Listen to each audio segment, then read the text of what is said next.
రఘురామకృష్ణంరాజు గారి దెబ్బకి వెస్ట్ గోదావరి జిల్లా కలెక్టర్తో పాటు Bhimavaram RDO, Akividu municipal commissioner, అదేవిధంగా తహసీల్దార్ వీళ్ళ యొక్క ప్రభుత్వ ఉద్యోగులు వీళ్ళ ఉద్యోగాలు ఓడబీకించేంత వరకు నేను నిద్రపోను అని చెప్పేసి జాడా శ్రవణ్ కుమార్ గారు చాలా సీరియస్గా ఈరోజు మీడియాతో మాట్లాడారు.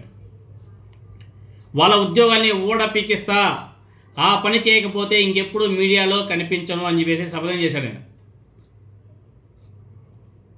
మీకు అందరు కూడా తెలిసిందే, ఆకివీడిలో రామాలయం నిర్మాణం, గొంతేనమ్మ గుడి దాని మీద నడుస్తూ ఉంటే హాట్ వార్ మీకు అందరూ కూడా తెలిసిందే. రాత్రే రఘురామకృష్ణంరాజు గారు 200 నుంచి 300 మంది పోలీసులు తీసుకువెళ్ళి గొంతేనమ్మ గుడిని కూల్చివేయించారు. ఆయన యొక్క తీరు మీద తీవ్ర అభ్యంతరకరంగా, ఆయన తీరు చాలా అభ్యంతరకరంగా ఉంది అని చెప్పేసి కూడా మాట్లాడుతూ, నదిలో వెళ్తున్న పడవలో కూటమి పయనిస్తుంది, దానికి గుణపంతో చిల్లు పొడిచేందుకు డిప్యూటీ స్పీకర్ ప్రయత్నిస్తున్నాడు, తద్వారా 164 మంది ఎమ్మెల్యేల భవిష్యత్తుని నదిలో ముంచబోతున్నాడని చెప్పేసి కూడా ఆరోపణలు చేశాడు.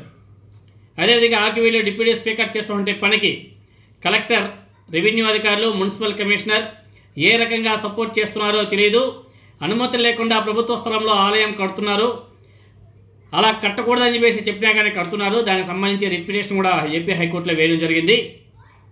కౌంటర్గా అనుమతులనే ఉన్నాయని చెప్పేసి హైకోర్టులో రఘురామకృష్ణంరాజు గారి తరపున పిటిషన్ కూడా వేశారు. ఈ నెల 23వ తేదీన కలెక్టర్ ఎన్ఓసి కూడా ఇచ్చేశారు.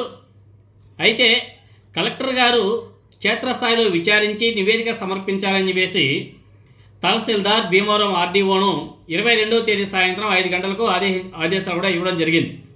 22వ తేదీ సాయంత్రం ఆదేశాలు ఇచ్చారు కలెక్టర్ గారు.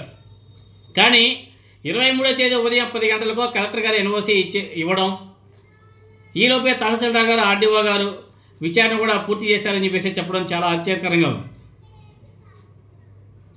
అదేవిధంగా కలెక్టర్ గారు, లేడీ, ఆమె నాగరాణి అనుకుంటా, ఆమె అంత ఫాస్ట్గా ఎలా డెసిషన్ తీసేసుకొని ఎన్ఓసి ఇచ్చేసిందో అర్థం కావడం లేదు. అందుకని చెప్పేసి జాడా శ్రవణ్ కుమార్ గారు శుతిమెత్తగా వార్నింగ్ ఇస్తూ, అమ్మా నాగరాణి గారు కంగారు పడద్దు అని చెప్పేసి వ్యంగ్యంగా మాట్లాడుతూ, కలెక్టర్ నాగరాణి, ఆకివీడి కమిషనర్ కృష్ణమోహన్, తహసీల్దార్ స్వరూప్, అలాగే గంటలో విచారణ పూర్తి చేసి నివేదిక సమర్పించిన ఆర్డీఓ ఈ నలుగురిని ఉద్యోగాల నుంచి తీయించకపోతే తాను ఇంకెప్పుడు మీడియాలో కనిపించను అని చెప్పేసి శపథం చేశాడు. ఇది బహిరంగ సవాల్ అని చెప్పేసి ఆయన మాట్లాడడం చూస్తుంటే నిజంగా చాలా సర్ప్రైజింగ్గా ఉంది.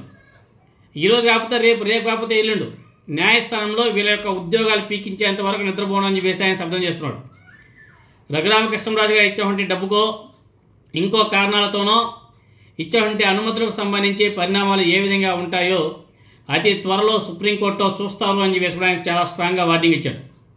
సో సుప్రీంకోర్టు తీర్పు ప్రకారం అందరి ఉద్యోగాలు ఓడగొట్టిస్తాము అని చెప్పేసి కూడా వార్నింగ్ ఇచ్చాడు.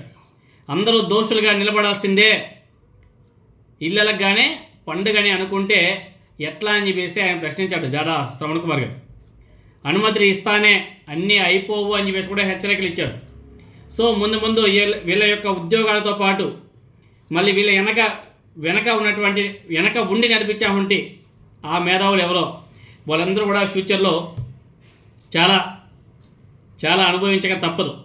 వాళ్ళందరూ కూడా దోషులుగా నిలబెట్టి కొంతమందికి ఉద్యోగాలు పోతాయి, కొంతమంది జైలు పాలు కూడా అవ్వచ్చేమో అని చెప్పేసి చాలా స్ట్రాంగ్గా వార్నింగ్ ఇచ్చారంటే దీనిలో ఏదో చాలా గట్టిగానే ఉంటుంది. ఎందుకంటే ఆయన యాజ్ ఏ లాయర్, మాజీ జడ్జి కూడా ఆయన అంత స్ట్రాంగ్గా చెప్పారంటే విత్ ఎవిడెన్స్ లేకుండా ఆయన ఎక్కడికైనా మాట్లాడడం లేదు, విత్ డేటా విత్ ఎవిడెన్స్ మాట్లాడుతున్నాడు.